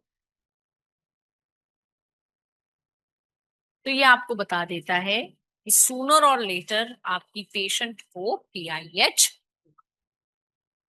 ये theoretical है, हम क्लिनिकली इसको यूज नहीं करते. थ्योरेटिकली हमें ये इसका यूज है, practically we don't use it. Right?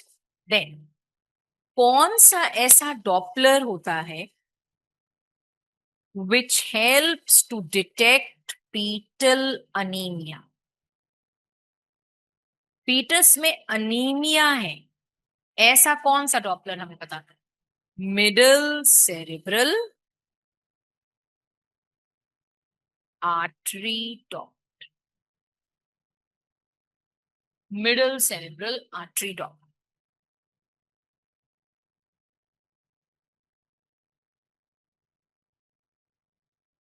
Middle cerebral artery Doppler. Right? Okay. So Doppler में अगर आप इतना पढ़ लेते हो, this is enough for you in Doppler. कि कौन सा डॉपलर हमें फीटल अनीमिया बताता है? Middle cerebral artery Doppler. कौन सा डॉपलर हमें बता देता है कि पेशेंट को PIH हो सकता है? Uterine artery Doppler. बाकी फॉर PIH की प्रोग्नोसिस, IUGR की diagnosis, time of delivery, uteroplacental insufficiency, सबके लिए we have umbilical artery. Is that clear to all of you? Yes? Okay. So, next question. For localizing placenta, ultrasound is done at. मुझे placenta की position देखनी है, location देखनी है. When I should I do ultrasound? 32 weeks and then at 36 weeks, यानी कि third trimester. Right? अब इसी क्वेश्चन को तो दूसरी तरह से पूछ सकते हैं। In placenta praevia, the diagnosis of placenta praevia is made at what time? 32 weeks. Placenta praevia का मतलब है कि placenta is located in lower uterine segment, right? And placenta की पोजीशन देखने के लिए best time to do ultrasound is 32 weeks and then at 36 weeks. What is the investigation of choice for placenta previa? TVS. Please remember, per vaginal examination is contraindicated. Now, suppose a question comes to you that you are in radiology department, 20 weeks पे एक female का level 2 scan, level 2 scan पे the placenta is located in lower uterine segment, right? Lower level 2 scan पे placenta previa दिख रहा है कि placenta is in lower uterine segment, right? What is the next step? Placenta is in lower uterine segment. अब बताओ क्या करूंगी? I cannot make a diagnosis of placenta previa until 32 weeks, right? So I am going to repeat the ultrasound at 32 weeks. You cannot make a diagnosis of placenta previa in first and second trimester. To make a diagnosis of placenta previa, you have to do ultrasound at 32 weeks. What is the time to do ultrasound for nuchal translucency? 11 to 13 weeks. Nuchal translucency is a screening test for Down syndrome.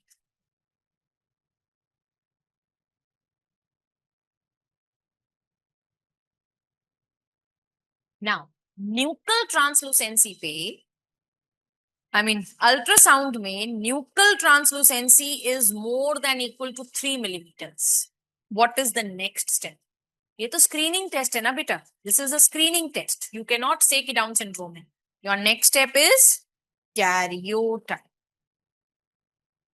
Which is a diagnostic test. ठीक है. Karyotyping के लिए material कैसे लोगे in first trimester?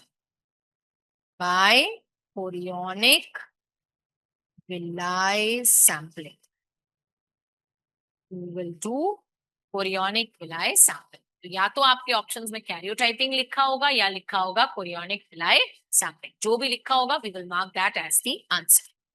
Now, nuchal translucency more than equal to 3 millimeters थी, and on karyotyping आपको 46 दिख रहे हैं chromosomes. Now what is the next step? Excellent, very good. Now your next step is fetal, because increased nuchal translucency can be due to cardiac defects in fetus. Right? Next, what is the investigation of choice to know chorionicity in twins? TVS. And at what time should you do TVS to know the chorionicity? 10 to 14. मैंने ultrasound किया इन 10 to 14 weeks के बीच में इन twins. What am I going to see in dichorionic twins? कौन सा sign positive मिलेगा? ये बच्चों क्या हो गया? Twin peak sine. Twin peak sine का दूसरा नाम जल्दी बताओ. Lambda sign.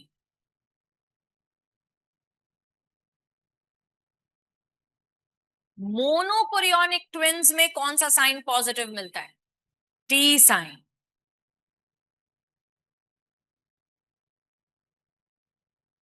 Best Doppler to detect fetal anaemia अभी अभी हमने किया, middle cerebral artery Doppler.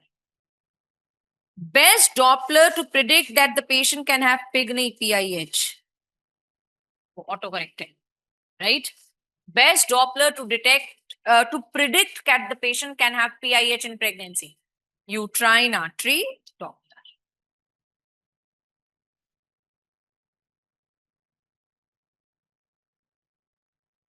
Perfect. Right? Then.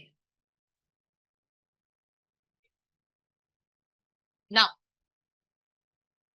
while doing ultrasound, I am doing a level 2 ultrasound, a level 1 ultrasound, right? As an ultrasonologist, what should I do? Should I see the sex of the baby and not reveal? Should I see and reveal, or should I not see, not reveal? Not see, not reveal. Please remember. And मैं ना ये जितने भी points आपको लिखवा रही हूँ, मतलब all these are, read this question. A female who's pregnant has come for her routine scan. She is already a mother of 4 girl children. She is now interested in knowing the sex of the current child. According to PCPNDT Act, right, what should you do as a radiologist? ठीक है? Option A, check for congenital anomalies and the sex of the child and not tell her. Option B, check for congenital anomalies of the sex but do not, check for congenital anomalies of the fetus but don't look for the sex. Option B. Option C, do not do routine antenatal scan and just give the lady antenatal care. Option D, check for congenital anomalies and sex of the child and tell her if it is a female child. So what are you going to do? B. As an ultrasonologist, you don't even have to look for the sex of the baby, right? That is the signatures which we have to give. That is what we have to give in writing before we do any level 2 scan. We give it as radiologist. We sign a consent कि हमने sex देखा ही नहीं baby का, right? So this is why I am telling you कि एक line which I am making you write, every line is a question, right? I am not discussing the question with you. I am making you read it in the form of these lines कि ये पता होना चाहिए कि ये lines important lines हैं, right? Every line is a question. ठीक? Best tool for assessing fetal anemia. Middle cerebral artery Doppler. This is a non-invasive way of knowing कि बेबी को अनीमिया है. Cordocentesis भी हमें बता सकता है कि बेबी को अनीमिया है, लेकिन cordocentesis will be invasive, right? So the best tool is middle cerebral artery Doppler. Banana and lemon sign is seen in spina bifida, and spina bifida is a type of neural tube defect, right? I told you. ये diagram क्या दिखा रहा है? Blastocyst. On one side, there are cells which are called as germ cells, inner cell mass, and the other side you have trophoblast. First sign of pregnancy on ultrasound, gestational sac, right? You are not going to say yolk sac. अगर ये intrauterine pregnancy होता, then you would have said yolk sac, right? What is the earliest sign of pregnancy on ultrasound? Again, gestational sac, right? That is the first seen. At what time do you see a gestational sac? 5 weeks. अभी तो हमने किया 5 weeks पे you are seeing a gestational sac. Cardiac activity कब आती है? 6 weeks पे. Ideal time to do ultrasound to measure nuchal translucency. 11 to 14 यहाँ दिया. हमने क्या था 11 to 13 weeks plus 6 days. That's okay. 11 to 14 weeks. Order of lochia. Rubra, serosa, alba. Best ultrasound parameter for gestational age. Trau, ram, len. So you can see कि जितनी lines मैंने लिखवाई हैं, all of them are MCQs, right? So instead of making you do the MCQs और बाद में तुम भूल जाओ, I have made you write those in the form of single liners, ताकि एग्जाम से पहले इनको याद करके जाओ और जब ये क्वेश्चन देखो सामने तो इमीडिएटली आंसर आ जाए, right?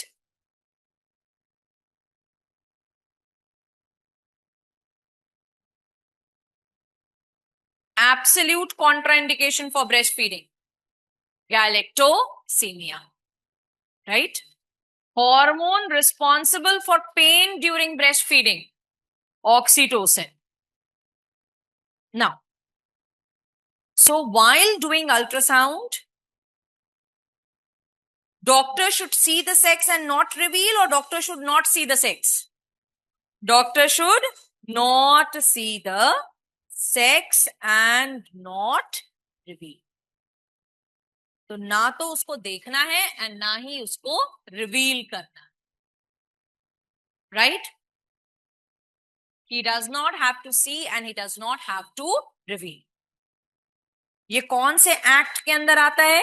PC PNDT act. This comes under PCPNDT Act. First trimester screening of Down syndrome includes dual test. Dual test में क्या चेक करते हो? HCG and PAPPA. And first trimester में क्या कर सकते हो? Nuchal translucency by ultrasound. If you do both, then that is called as combined test. जब आप dual test and nuchal translucency दोनों करते हो, that is called as combined test. Second trimester में screening कैसे करते हैं? Quad test. Earlier क्या करते थे? Triple test.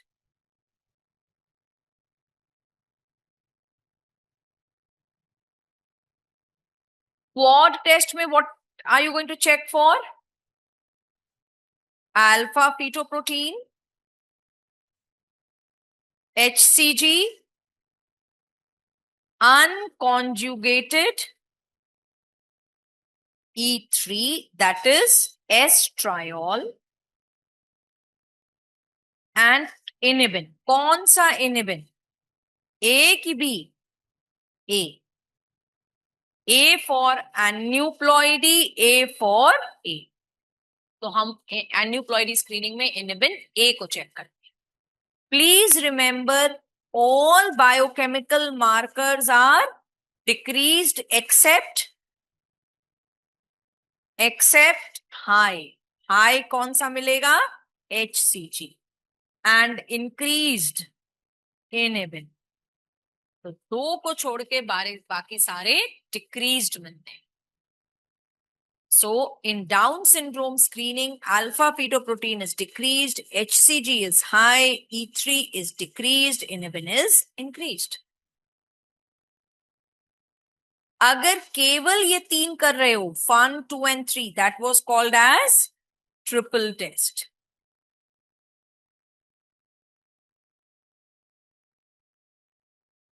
Triple test.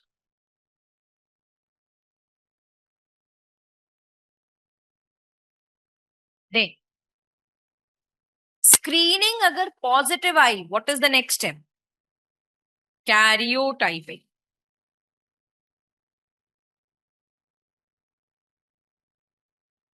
For karyotyping, fetal tissue is obtained in first trimester by chorionic villi sample. In second trimester, it is obtained by amniocentesis.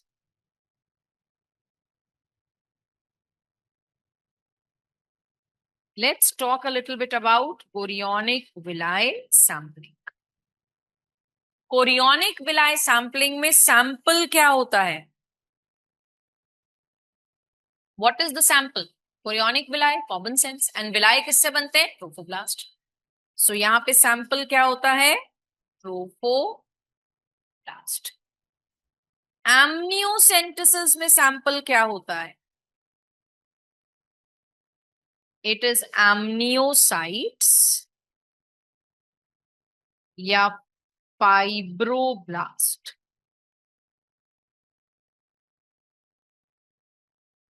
What is the time to do chorionic villi sampling?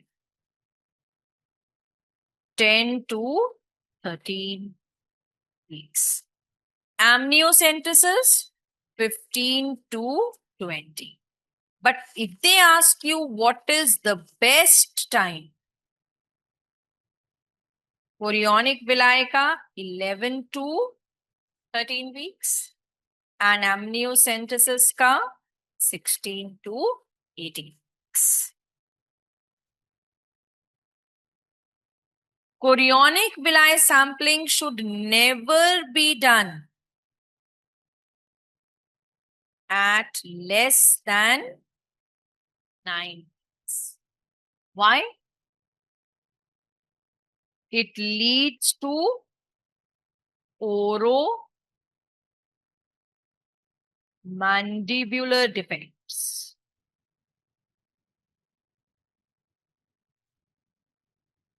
Amniocentesis should never be done in first trimester. Why?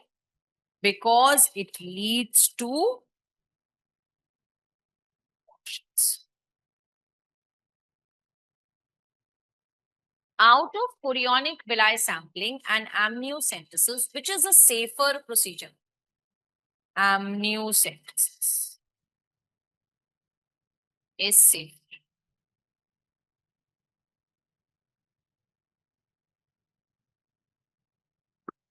Podocentesis.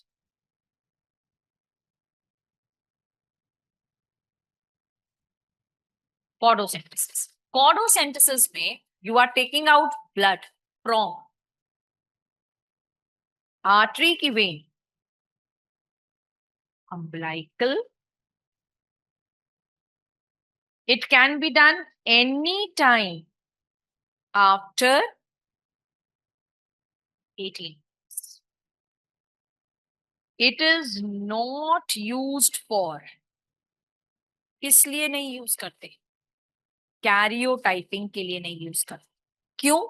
कर सकते हैं लेकिन करते नहीं। क्यों? Because there are increased chances of abortion. Right? तो abortion के chances ज्यादा होते हैं with podocentesis. Right? What are the chances of abortion with chorionic villi sampling? Abortion के कितने chances होते हैं? 1%. Amniocentesis के साथ 0.5%. And podocentesis के साथ 3%. इसीलिए podocentesis को यूज नहीं करते. What is the only indication for doing podocentesis? RH isoimmunized female में, in RH isoimmunized pregnancy, to know the exact hemoglobin of fetus. Please understand. आपके पास एक RH isoimmunized pregnancy है, right? RH isoimmunized pregnancy का मतलब क्या होता है? Indirect home test positive. Indirect home test positive. जब भी किसी RH negative female में indirect home test is positive, you are going to go for podocentesis. But suppose your question says कि there is RH isoimmunized pregnancy, right? Now you want to know कि whether fetus has anemia or not. हमें जानना है कि baby में anaemia है कि नहीं, तो क्या करोगे? Excellent. So you are going to do middle cerebral artery Doppler. अगर middle cerebral artery Doppler abnormal आया, इसका मतलब कि फीटल अनीमिया है। इसका मतलब कि फीटल अनीमिया प्रेजेंट है, राइट? अगर अब डॉपलर अबनॉर्मल आया, इट मींस अनीमिया प्रेजेंट है। अब मुझे जानना है कि ठीक है, ये तो पता लग गया अनीमिया है, हीमोग्लोबिन कितना है। Then I will do cordocentesis. ये जानने के लिए कि अनीमिया है कि नहीं, I am not going to do cordocentesis. To know anaemia, I have a non invasive method, that is middle cerebral artery Doppler. Middle cerebral artery Doppler मुझे बता देगा अनीमिया है कि नहीं, राइट? अनीमिया प्रेजेंट है, अनीमिया प्रेजेंट है। Now to know exact hemoglobin, you will go for cordocentesis. Are you understanding this, all of you? Anaemia है कि नहीं है, उसके लिए I am not going to do cordocentesis, बहुत रिस्की प्रोसीजर, राइट? अनीमिया है कि नहीं है के लिए I will do a non invasive procedure, and that is middle cerebral artery Doppler. Middle cerebral artery Doppler ने मुझे बता दिया कि हाँ अनीमिया तो है बेबी। अब मुझे एग्जैक्ट हीमोग्लोबिन जानना है। क्यों जानना है एग्जैक्ट हीमोग्लोबिन? सो दैट या तो मैं डिलीवर करा सकूं या मैं ब्लड ट्रांसफ्यूजन दे सकूं बेबी को। तो मुझे एग्जैक्ट हीमोग्लोबिन जानना है, एंड एग्जैक्ट हीमोग्लोबिन जानने के लिए I will do cordocentesis. So the only one indication for doing cordosynthesis is if in Rh isoimmunized pregnancies, I want to know the exact hemoglobin of the baby. Clear to all of you? Yes? Then, when nuchal translucency and dual test are done together, it is called as combined test.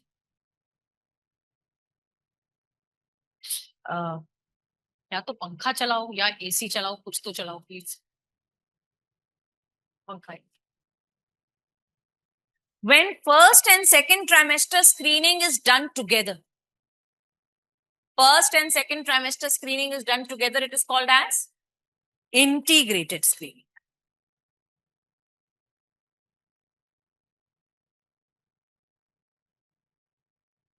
Minimum antenatal visits as advised by WHO, 8. Minimum as per Government of India, 4. Ideal number of visits, 11 to 15.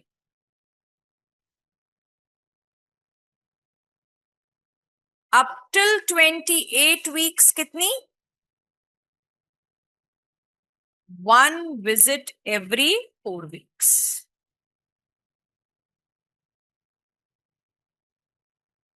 28 to 36 weeks में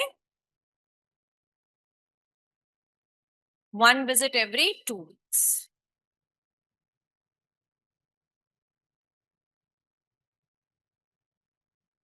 One visit every week after 36 weeks.